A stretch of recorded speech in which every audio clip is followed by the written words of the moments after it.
وآخر دعواہم ان الحمد للہ رب العالمین۔ اس کے بعد کفار کے ایٹیٹیوڈ کا ذکر ہے کہ جب ان کے اوپر مصیبت آتی ہے تو اللہ تعالیٰ کو کھڑے بیٹھے لیٹے ہر حال میں یاد کرتے ہیں، اور جب مصیبت دور ہو جاتی ہے تو اللہ تعالیٰ کو ہی بھول جاتے ہیں۔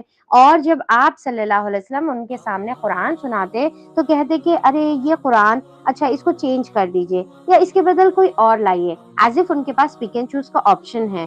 آپ صلی اللہ علیہ وسلم کو اللہ تعالیٰ نے فرمایا کہ اللہ کے رسول بتا دیجئے کہ میں اپنی مرضی سے اس کو چینج نہیں کر سکتا، میں خود اس کو فالو کرتا ہوں، اور اگر میں نافرمانی کروں گا تو میں خود اپنے لیے عذاب سے ڈرتا ہوں۔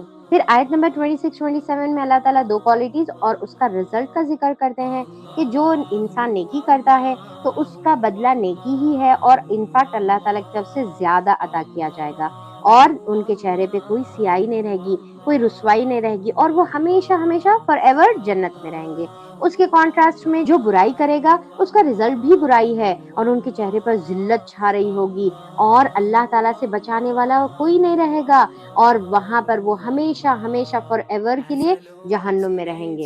پھر آیت نمبر 31 سے 36 تک اللہ تعالیٰ ایک کے بعد ایک جھنجھوڑنے والے، سوچنے والے سوال کر رہے ہیں کہ سوچ کے دیکھو کہ زمین اور آسمان میں کون ہے اللہ کے علاوہ جو رزق دیتا ہے، کون ہے جو آنکھ اور ناک تمہاری بناتا ہے، کون بے جان سے جان کو پیدا کرتا ہے، اور کون پورے دنیا کا، زمین اور آسمان کا انتظام چلا رہا ہے۔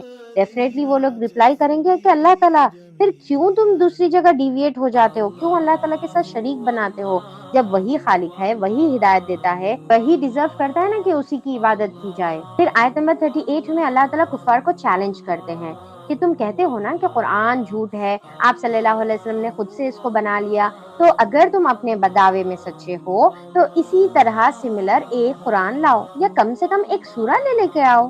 پر آج تک کسی نے یہ چیلنج پورا نہیں کیا، کیونکہ قرآن اللہ کی کتاب ہے، اللہ کا کلام ہے، کوئی اس طریقے سے سملر کتاب یا کلام لا ہی نہیں سکتا۔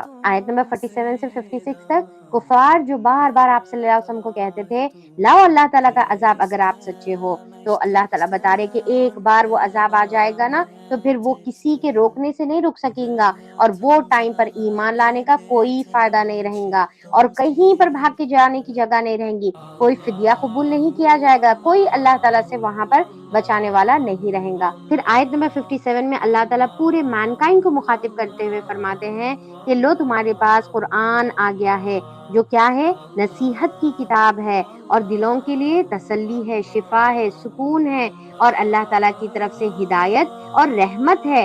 اگر کوئی چیز پر سیلیبریٹ کیا جانا چاہیے تو وہ یہ ہے قرآن، جس کے اوپر سیلیبریٹ کرنا چاہیے، خوشیاں منانا چاہیے، یہ ہر اس چیز سے بہتر ہے جو لوگ جمع کر رہے ہیں۔ هو خیر مما یجمعون۔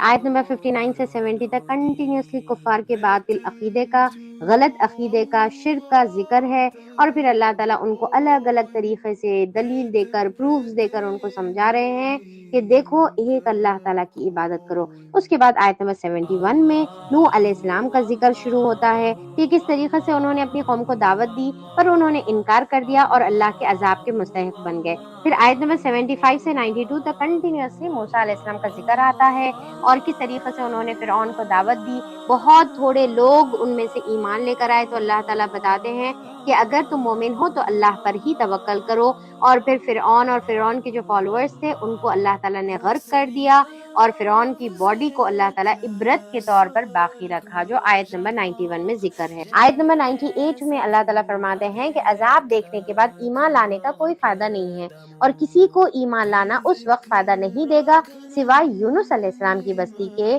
کہ جب یونس علیہ السلام کی بستی نے عذاب کے آثار دیکھنا شروع کر دیے تو فوری ان کو احساس ہوا کہ وہ غلط کر رہے تھے، اور اللہ تعالیٰ کے سامنے توبہ کرے، رجوع کرے، اللہ تعالیٰ کے سامنے جھک گئے، تو اللہ تعالیٰ نے ان کے اوپر سے عذاب ٹال دیا۔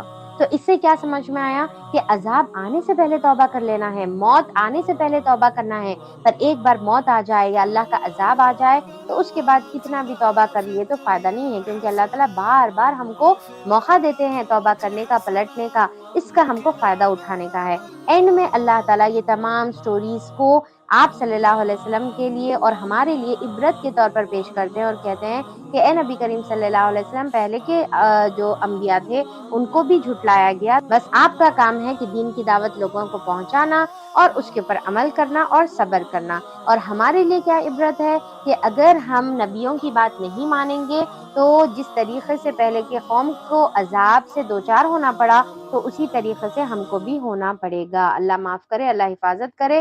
اس کے بعد ہمارا سورہ شروع ہوتا ہے سورہ ہود، جو الف لام را سے شروع ہوتا ہے، اور اس کی صرف 5 آیتیں اس جز میں ہے، جس کے اندر اللہ تعالیٰ قرآن کی طرف دعوت دے رہے ہیں اور بتا رہے ہیں کہ جو لوگ اس کو ریجیکٹ کریں گے اللہ تعالیٰ ان کے دلوں سے واقف ہے۔ تو یہاں پر ہمارا جز 11 مکمل ہوتا ہے۔ آج کی کلاس سے ہم نے کیا سیکھا بچوں؟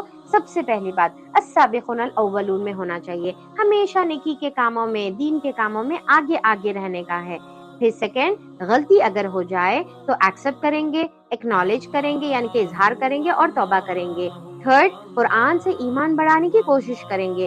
فورتھ، کثرت سے نیکی کریں گے۔ ففتھ، قرآن کو زیادہ سے زیادہ حاصل کرنے کی کوشش کریں گے، کیونکہ قرآن وہ سب سے بیسٹ چیز ہے جو لوگ جمع کر رہے ہیں۔ اور سکس، قرآن پر خوشیاں منائیں گے، سیلیبریٹ کریں گے، یعنی کہ جب بھی قرآن سے ریلیٹڈ ہم کوئی اچیومنٹ کرتے ہیں تو اس پر خوش ہونے کا ہے۔ اور کیا نہیں کرنا ہے بچوں؟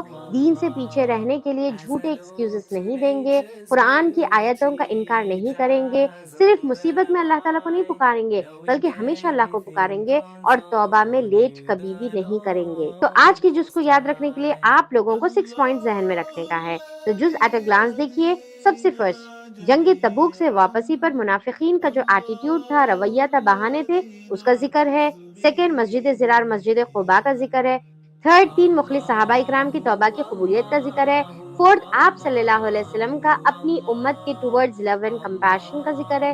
ففتھ، آپ صلی اللہ علیہ وسلم کی دعوت پر کفار کا ایٹیٹیوڈ اینڈ ریجیکشن کا ذکر ہے۔ اور 6، موسیٰ علیہ السلام کا ڈیٹیل میں ذکر ہم کو ملتا ہے۔ تو آج کی دعا آیت نمبر 129 آف سورہ توبہ ہے، حسبی اللہ والی دعا۔ تو بچوں یہ دعا یاد کر لیجئے۔ ملتے ہیں نیکسٹ جز میں۔ السلام علیکم ورحمۃ اللہ وبرکاتہ۔